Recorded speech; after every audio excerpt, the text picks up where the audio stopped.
Welcome. In this video, we'll tackle a classic algebra puzzle. Today, you will learn a powerful technique to solve systems of equations that appear to be circular or symmetrical. We'll be solving a system of three variables, x, y, and z. Take a look at these equations. Notice how the first equation connects x squared and y, the second connects y squared and z, and the third connects z squared and x. This cyclical pattern is a big hint. If we try to solve them with standard substitution, it quickly becomes complicated and messy. There must be a simpler, more elegant way. Our objective is to find that way. Let's begin by observing the relationships between the variables. In each equation, we have a quadratic term involving one variable and a linear term involving another. This suggests we should try to complete the square. Our goal for this scene is to transform the equations into a more manageable form by completing the square. Let's start with our system of equations. We'll work with the first equation. We want to complete a square involving the term x squared. So let's rearrange it to isolate the terms with x and y. We can rewrite the first equation as x squared equals 4y minus 7. Now let's look at the third equation. We want to complete a square for the z term, so let's isolate z squared. We can rewrite the third equation as z squared equals 2x plus 7. And finally, for the second equation, we'll isolate y squared. This gives us y squared equals 6z minus 14. We can rewrite the second equation as y squared equals 6z minus 14. Now let's substitute these into our original system to make the structure even clearer. This gives us x squared equals 4y minus 7, y squared equals 6z minus 14, and z squared equals 2x plus 7. Notice the beautiful cyclical structure. This is what we call a symmetric system, and it's a key indicator of a strategy involving completing the square. By doing this, we've fulfilled our objective of simplifying the equations. In this scene, our objective is to find a solution to the system by assuming x, y, and z are all equal. This is a common and powerful technique for solving symmetric systems. Since the equations have such a beautiful, symmetrical structure, it's a very good bet that a solution exists where x, y, and z are the same value.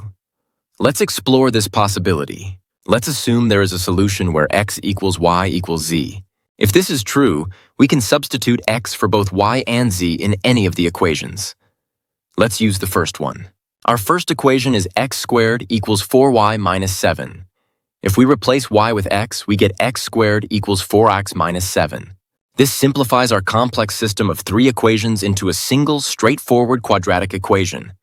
This is a massive simplification. Now we can solve this quadratic. Let's move all the terms to one side. We get x squared minus 4x plus 7 equals 0. The easiest way to solve this is to complete the square on x. We know that x minus 2 squared is equal to x squared minus 4x plus 4.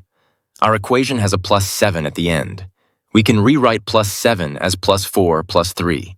This allows us to substitute our perfect square back in. So we have the quantity x minus 2 squared plus 3 equals 0. Now let's analyze this equation.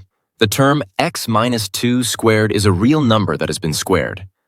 By the rules of mathematics, a real number squared is always greater than or equal to 0. So, x minus 2 squared must be greater than or equal to 0. If we take something non-negative and add 3 to it, the result must be greater than or equal to 3. It can never be 0. This means x minus 2 squared plus 3 must be greater than or equal to 3. Therefore, it can never equal 0. This is a contradiction. It means our initial assumption, that a solution exists where x equals y equals z, was incorrect for real numbers.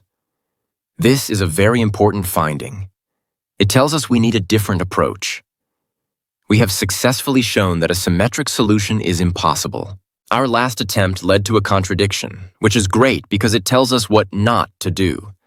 Now let's explore our objective for this scene, to discover the single, unique, real solution to this system. We know that assuming x, y, and z are equal didn't work.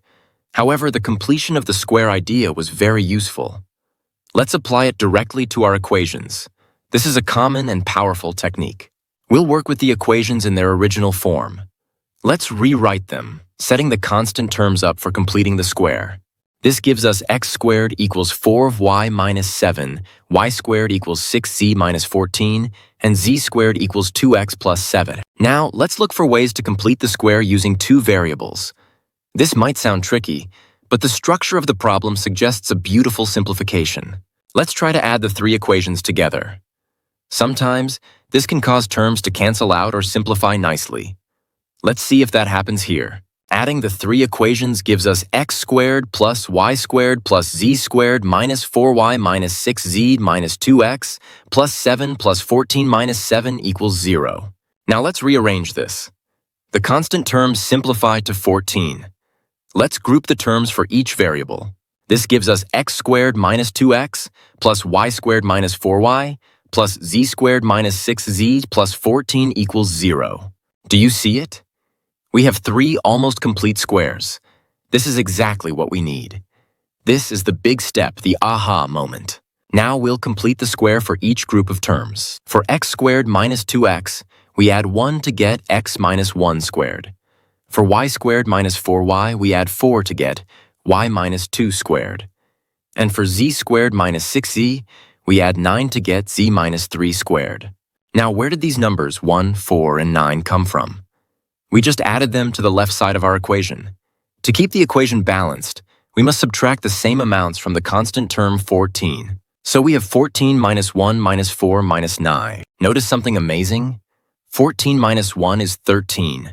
13 minus 4 is 9. And 9 minus 9 is 0. The constants cancel out perfectly.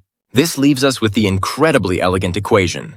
X minus 1 squared plus y minus 2 squared plus z minus 3 squared equals 0. We've met our objective. We have transformed the original complex system into a very simple and easy-to-solve equation. This is the power of the technique. We are now in the final stage of the problem. Our objective is to determine the single, unique, real solution from our simplified equation. Let's bring back the beautiful equation we derived. X minus 1 squared plus e minus 2 squared plus z minus 3 squared equals 0. This equation is very powerful. Let's remember the fundamental rule we discussed earlier. The square of any real number is always non-negative. This means x minus 1 squared must be greater than or equal to 0. The same is true for the other two terms. We are adding three non-negative numbers together, and their sum is 0. The only way this can happen is if each of the individual numbers is 0. Think about it. If even one of them was positive, the sum would be positive, not 0. This logic forces us to conclude that each term must be exactly 0. Now the rest is simple algebra. From x minus 1 squared equals 0, we take the square root of both sides to get x minus 1 equals 0. This gives us x equals 1. Similarly, from y minus 2 squared equals 0, we find that y minus 2 equals 0, so y equals 2. And finally, from z minus 3 squared equals 0, we get z minus 3 equals 0, which means z equals 3. We have found our unique real solution. X equals 1, y equals 2, and z equals 3. This solution was derived through a step-by-step process of simplification and logical deduction. And it represents the only real numbers that can satisfy all three original equations. We have met our objective. We've found our solution. The last step in any good math problem is to verify the answer. The objective here is to confirm that our solution is correct. Let's check our solution. X equals 1, y equals 2, and z equals 3 by plugging these values back into the original equations. Let's start with the first equation. X squared minus 4y plus 7 equals 0. Substituting our values gives us 1 squared minus 4 times 2 plus 7. That's 1 minus 8 plus 7, which equals 0. The first equation checks out. Next, the second equation. Y squared minus 6z plus 14 equals 0. Substituting gives us 2 squared minus 6 times 3 plus 14. That's 4 minus 18 plus 14, which also equals 0. The second equation checks out. Finally, the third equation. Z squared minus 2x minus 7 equals 0. Substituting gives us 3 squared minus 2 times 1 minus n. That's 9 minus 2 minus 7, which is, again, 0. All three equations hold true. Excellent. All three equations are satisfied. We have now met our objective of solving and verifying the system. Let's quickly recap the powerful technique we used. First, we rearranged the equations to highlight their cyclic structure. Second, we attempted a symmetric solution and found it led to a contradiction, guiding us away from a dead end. Third, and most importantly, we added all three equations together to reveal a hidden structure that allowed for three separate completions of the square. This transformed a difficult system into a simple sum of squared terms equal to 0, which led directly to our unique solution. This is a brilliant and elegant way to solve this type of problem. Let's quickly review what we've accomplished and the key lessons we've learned. First, we analyzed the problem. We learned to recognize cyclic and symmetric systems of equations. We saw that they have a repeating pattern that hints at special solution techniques. Second, we learned about a common heuristic. For symmetric systems, it's often a good first guess to check if a solution exists where all the variables are equal. In this case, it led to a contradiction, but it showed us that we must be careful with our assumptions and directed us towards the correct path. Third, we discovered the key technique. For many systems like this, adding all the equations together can reveal a deeper structure.